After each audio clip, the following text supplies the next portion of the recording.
자, 오늘 마태복음 6장의 말씀을 보면은 성도가 하나님을 대하는 자세가 어떠해야 하는 것을 우리에게 말씀해 주고 있습니다. 특별히 성도들이 하나님을 향해서 믿음 생활을 하게 될 때, 그리고 우리 하나님과 더불어 살아가게 될 때 우리가 꼭 생각해야 되는 것은, 우리는 본능적으로 사람의 뜻을 앞세우고 사람의 의를 내세우려고 하고, 그리고 또한 나의 자랑, 나의 명예, 나를 드러내려고 하는 그런 본능이 시시각각 이렇게 불끈불끈 솟아오르고 하는데, 성경에서는, 특별히 오늘 마태복음 6장에서는 그렇게 하지 말고 하나님의 뜻, 하나님의 의, 우리 하나님의 자랑, 우리 하나님의 이름을 높이는 것, 여기에 우리의 목적을 두고 살아가게 될 때, 그때 너희에게 특별한 우리 하나님의 은총이 주어질 것을 이야기하고 있어요. 자, 성경이 말하는 사람의 영광은 어떤 것인가? 하나님 앞에서 우리 마지막 날, 아까 우리 찬송을 불렀죠. 잠시 세상에 내가 살다가 우리 하나님 앞에 서게 되는 그날, 그 시각에 우리 하나님으로부터 왔니? 들어와, 이것이 아니라, 야, 너는 참 나를 기쁘게 했구나, 너는 정말 대단했다, 정말로 위대하고 거룩한 삶을 살았구나 하면서 하나님께서 정말 무릎을 탁 치시면서 칭찬하시고 인정하시면서 우리에게 상을 주시는 것, 하나님의 상급이 우리에게 있는 것, 이것이 바로 성경이 말하는 사람의 제일 큰 영광이에요. 자, 그런데 이것을 뭐에 비추어 생각해 보면 되는가 하면은, 여러분, 우리가 학교를 다녀요. 학교를 다니는데 졸업식에서 이제 상을 받는 사람이 있고 그냥 축하하는 사람이 있어요. 그렇죠? 어쩐지 졸업하는 자체가 귀한 거죠. 그런데 이 졸업식에서 특별히 상을 받는 그런 졸업생들을 보면은 그네들의 영광은 아마 남다를 거예요. 마찬가지로 우리는 누구나 이 세상의 인생의 졸업식을 갖게 될 겁니다. 그런데 그때 그냥 졸업생으로 서는 것이 아니라 하나님으로부터 특별히 그 이름이 호명되어지면서 아무개는 나와서 내가 너에게 주는 이 상급을 받으라고 외치게 될 때, 우리가 하나님 앞에서 상을 받는 그 순간, 그 영광은, 그 기쁨은 이루 헤아릴 수 없을 만큼 굉장한 큰 은혜를 우리에게 줄 거라는 거죠. 그러니까 세상의 어떤 학교의 졸업식 수상보다도 우리 인생의 졸업식의 수상자가 되어서 하나님으로부터 상급을 받게 될 때, 그 영광은 정말 감히 비교할 것이 없을 만큼 대단히 엄청난 기쁨을 우리에게 줄 거라는 그런 얘기예요. 자, 여기에 그런 목적을 두고, 그리고 그런 날을 우리가 상상하면서 꿈꾸면서 소원하면서 살아가게 될 때 우리의 삶이 어찌 되어야 되겠는가, 우리가 어떻게 하나님 앞에서 인생을 살아야 되겠는가 하는 것을 오늘 마태복음 6장에서는 간단하게 이야기를 하고 있어요. 먼저 3, 4절을 보면은, 너 구제할 때 은밀히 좀 해, 네 오른손이 하는 거 왼손이 좀 모르게 해 라고 얘기하고 있어요. 자, 우리가 이 선행을 하는 목적, 사랑을 하는 목적, 섬기는 목적, 봉사의 목적, 이것을 세상 사람들은 이웃을 위해 해요. 그렇죠? 이웃의 마음을 기쁘게 하기 위해서, 어려운 이웃을 다독거리기 위해서, 그리고 어려운 이웃을 격려하기 위해서, 위로하기 위해서 한다고 생각을 해요. 이것도 대단한 일이긴 하지만 예수를 믿는 사람들은요, 여기서 한층 더 올라간 생각을 가져야 돼요. 왜 우리가 이렇게 선행을 하고 사랑을 하는가? 하나님을 기쁘시게 하려고, 우리 하나님 흐뭇하게 해드리려고. 야, 내가 너를 내 아들 삼긴 참 잘했지, 내가 너 내 딸 삼기를 너무나 잘했어, 이렇게 우리 하나님께서 우리를 보고 기뻐하시고 흐뭇해 하시는 그 순간을 안겨드리기 위해서, 그래서 우리가 착한 일도 하고 선행도 하고 봉사도 하고 섬기기도 하고 이렇게 되는 거예요. 그렇기 때문에 이 하나님의 기쁨을 최고조로 끌어올리기 위해서 우리가 구제를 은밀히 하는 거예요. 이 선행과 구제 자체가 너무나 귀한 것이기 때문에 이미 세상이 알아주고 세상이 칭찬하고 그러면은 하나님께서 받을 상급은 그만큼 줄어드는 거예요. 그런데 이 세상에서 받는 영광과 명예와 상급은 하나님께서 우리에게 예비하신 것에 비하면은 정말 요만큼도 안 되는 거예요. 그렇기 때문에 이 귀한 일을 하고 너희들 손해보지 마라. 이런 의미에서 하나님께서 우리에게 이렇게 선행을 하고 사랑을 할 때 은밀히 해라. 내가 너에게 줄 상급 온전히 받는 그런 사람 되라. 이런 의미로 우리가 해석을 하면 될 것 같아요. 자, 그 다음에 5, 6절을 보면은 기도도 은밀히 하래요. 기도도. 많은 사람들이 기도를 이 하는 것을 자랑하듯 하는 그런 경우가 있어요. 근데 기도의 목적이 뭐냐? 기도의 목적은 단순해요. 하나님과 함께 있는 시간을 갖는 거예요. 우리가 예수님께 배웠잖아요. 하나님, 아빠 이렇게 부르라 그러잖아요. 자, 그런데 이 아빠이신 우리 하나님과 더불어서 함께 있는 시간, 우리 어린 자녀와 아빠가 함께 있을 때, 그리고 어린 손주가 할아버지와 함께 있을 때, 할머니와 함께 있을 때, 그 시간이 얼마나 재밌고 얼마나 즐겁고 얼마나 행복하고 얼마나 의미가 있어요. 우리가 하나님 앞에 정말 아들이라면, 우리 하나님의 딸이라면, 하나님의 자녀라면 우리 하나님과 같이 있는 시간을 우리가 자꾸만 있어야 돼요. 그런데 이것은 우리 어린아이들과 같이 있자 그럴 때, 야, 좀 아빠하고 같이 있자, 어디 같이 가자 그럴 때 이 애들이 마음이 없으면 안 돼요. 아, 싫어. 한마디로 잘라버리죠. 나 지금 저기서 장난감 갖고 놀 거야. 난 놀이터 갈 거야. 친구들하고 놀 거야. 뭐 이런 식으로 핑계를 대버리면은 어쨌든 그 아버지나 할아버지하고 함께 있는 그 시간, 이것의 주도권은 누구한테 있는가 하면 자녀한테 있어요. 마찬가지로 이 주도권도 지금 우리한테 있는 거예요. 그래서 우리의 마음의 결정이 굉장히 중요한 거예요. 그래서 하나님께서 우리에게 기도를 하라고, 기도를 은밀히 하라고 하는 것은 사람들에게 마음 뺏기지 말고 온전히 나한테만 마음을 주면서 나하고 좀 같이 있자, 이런 시간이에요. 자, 그런데 그런 하나님 앞에 서서 중언부언 했던 말 또 하고 또 하고, 하나님 잘 이해 못 하셨죠? 제가 강조하는 거 이거예요. 그리고 또 한동안 하다가 하나님 그거 절대 잊어버리시면 안 돼요. 이런 식으로 나가버리면은 하나님께서 우리가 하나님을 신뢰하지 못하는 것처럼 보이는 거예요. 그렇기 때문에 하나님께서는 기도하기 전에 이미 다 아신다. 네가 어떤 기도의 보따리를 갖고 나왔는지, 네가 지금 어떤 기도를 하려고 하는지 하나님께서는 다 아신다. 성경은 이야기하고 있어요. 그러니까 우리가 하나님 앞에 가서 소원을 풀고 이러는 것이 아니라, 기도의 목적은 우리 하나님과 함께하면서 하나님과 함께 있는 시간을 가지면서 우리 하나님을 기쁘시게 만들어 주는 거다, 이렇게 생각을 하면 됩니다. 이렇게 볼 때 기도는 앉아서 하는 시간뿐만 아니라 어떻게 보면은 우리가 살아가는 시간이 하나의 기도로 이어지면은 너무나 좋겠죠. 그렇죠? 그래서 기도는 길 가면서도, 하늘을 보면서, 만나면서, 아니면은 차를 타고 가면서도, 그러면서 하나님과 함께하는 시간을 우리가 가질 수 있거든요. 자, 그래서 하나님께서는 기도는 이렇게 해라고 9절부터 이제 말씀을 하고 있어요. 이것이 이제 주기도문에서 주님께서 우리에게 가르쳐 주신 기도예요.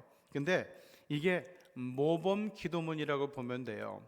그런데 그럼 우리가 이런 모범 기도문인데 요 주기도문만 그냥 반복하면 되는가? 그건 아니에요. 이거는 기본 기도문이에요. 기도의 기본이에요. 여기서 기도는 이렇게 하는 거라고 알려줬고, 여기서 이제 우리가 뿌리를 걸고 나와서 다양한 삶 속의 상황을 두고, 형편을 두고, 고민을 두고, 그리고 우리의 소원을 두고 기도해야 되는 거죠. 특별히 우리가 기도할 때 첫 번부터 나의 뜻, 나의 목적, 나의 소원, 이것을 두고 치고 나가는 건데, 사람이 있지만은 이런 기도는 안 좋은 유형의 기도다. 기도는 우리가 하나님과 함께하면서 하나님을 기쁘시게 하는 건데, 기도하면서 우리는 먼저 하나님의 마음을 기쁘시게 하고, 그리고 우리 하나님의 마음을 흐뭇하게 하고 우리 하나님을 즐겁게 만들어 드리는 것, 이게 기도인데, 기도 딱 하면서부터 하나님 아버지 제가 암이 걸렸어요, 아니면은 우리 아이가 아파요, 이것부터 들고 나가면은 그거는 하나님을 하나님답게 대우하지 않는 거라고 이야기를 하는 거예요. 그러니까 여기를 보면은 하나님 아버지의 이름이 거룩해지는 것을, 하나님의 아버지의 이름이 나를 통해서 내 믿음을 통해서, 우리 성도들을 통해서, 그리고 교회를 통해서 더 거룩해지는 것, 이것이 첫 번째로 우리가 해야 되는 기도의 제목이고, 그리고 두 번째는 하나님의 뜻이 하늘에서처럼 이 땅에서도 이루어지게 하여 주십시오. 그리고 필요하다면 제가 그 사명을 감당하는 한 사람이 되게 해 주십시오. 이런 의미가 여기에 담겨 있어요. 자, 그 다음에 일용할 양식을 주시고, 이제 여기서는 뭔가 하면은 그날 필요한 대로 하나님 저를 입히시고 먹이시고 저를 살려주십시오, 보호해주십시오, 이런 의미인데, 사실 우리가 하는 거의 모든 기도, 많은 기도가 여기에 이제 포함이 되어 있죠. 여기는 건강을 위해서, 형통함을 위해서, 치유를 위해서, 그리고 위기에서 벗어나는 것을 위해서, 시련을 이기고 극복하는 것에 대해서 이제 많은 기도가 이제 여기에 포함되는 거예요. 자, 그러면서 이런 건 모든 걸 다 해도, 이 모든 걸 다 해도 내가 용서받지 못하는 사람이 되면은 이 기도는 무효가 돼버려요. 소용이 없는 게 돼버려요. 그래서 하나님께서는 너 하나님 앞 기도할 때는 네 죄가 말끔하게 씻어지는 게 중요해. 내가 다 용서를 받고 긍휼히 여김을 받고, 그래야 네가 지금 한 기도가 하나님 앞에 다 받아들여지는 거다, 수용되어지는 거다, 이렇게 이야기하고 있어요. 그래서 저를 좀 용서해 주세요 했는데, 이 전제가 있죠. 내가 남을 용서한 것처럼 저를 용서해 주세요. 이게 굉장히 중요해요. 우리는 하나님 앞에 그래요. 날 좀 긍휼히 여겨 주세요. 전제가 있어야 돼요. 내가 누군가를 불쌍히 여겨준 것처럼. 그리고 하나님 나 좀 사랑해 주세요. 전제가 있어요.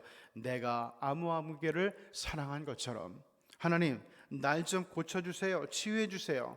제가 누군가의 마음의 상처를 어루만지고 치료해 준 것처럼 하나님 저를 고쳐주세요, 내 몸을 고쳐주세요. 요게 중요하다는 거예요. 요게.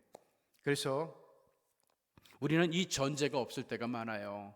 그래서 우리는 치유를 위해서, 그리고 하나님의 사랑을 받기 위해서 많이 기도를 하는데, 그럼에도 불구하고 이게 뭐 됐지 안 됐지 이게 좀 혼동이 되는 것은 그 전제가 없기 때문에 그래요. 또는 그 전제가 충분하지 않기 때문에 그래요. 그래서 우리가 하나님 앞에 뭔가를 걸고 할 때는 그 전제, 내가 그것을 위해서 노력을 해야 돼요. 그래서 우리의 본물이 터지듯이 우리가 비워진 자리에 우리 하나님의 은총이 쑥 들어올 수 있도록 우리가 비워야 되겠다는 것, 이것을 예수님께서는 우리들에게 가르쳐주고 있어요. 자, 그 다음에 시험에 들지 않게 하시고 다만 악에서 구해 주십시오. 이 기도가 왜 필요한가 하면은, 인간은 태생적으로 죄인이에요. 인간은 태생적으로 죄에 끌리고 악에 끌리고 유혹에 넘어가는 존재예요. 이게 우리의 솔직한 자화상이거든요. 그렇기 때문에 이것은 매번 하나님 앞에 설 때마다 하나님 나 유혹에 넘어가지 않게 해주세요, 죄에 끌려가지 않게 해주세요, 범죄하지 않게 해주세요, 이것을 두고 우리는 늘 기도해야 돼요. 하나님 아무리 시험이어도 나는 안 넘어져요, 염려하지 마세요. 세상에 이럴 사람은 하나도 없다는 것을 기억을 해야 돼요. 그 다음에 나라와 권세와 영광이 아버지의 것입니다, 이렇게 이제 기도하라 그러는데, 왜 그러는가 하면은 우리는 나라, 기업, 회사, 권세, 물질, 소유, 영광, 자랑, 이걸 내 거라고 생각을 해요. 이거 얻기 위해서 노력하고 살아요. 수고하고 살아요. 근데 아니라는 거예요. 이거 다 하나님의 것이라는 거예요. 성도는 이 하나님의 것을 위해서 일하고 수고하고 노력하고 살아야 되는 존재라고 성경은 이야기하는 거예요.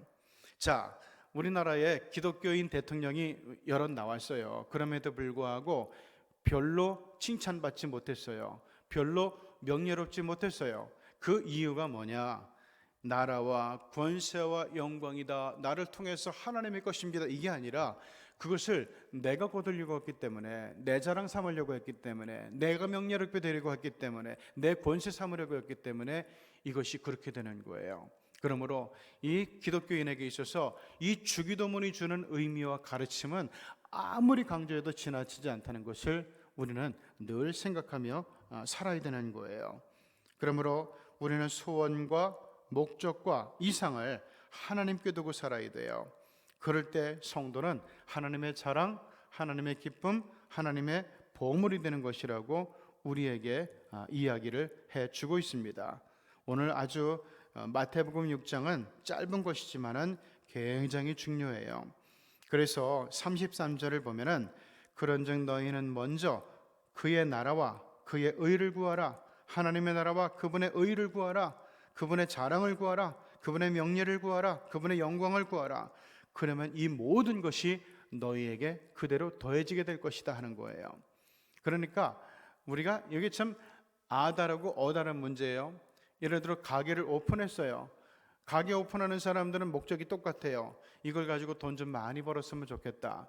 그런데 기도를 하나님 나 이거 해서 돈 좀 많이 벌게 해주세요. 이렇게 기도하는 사람이 있는데 이거를 기도는 그렇게 하면 안 돼요.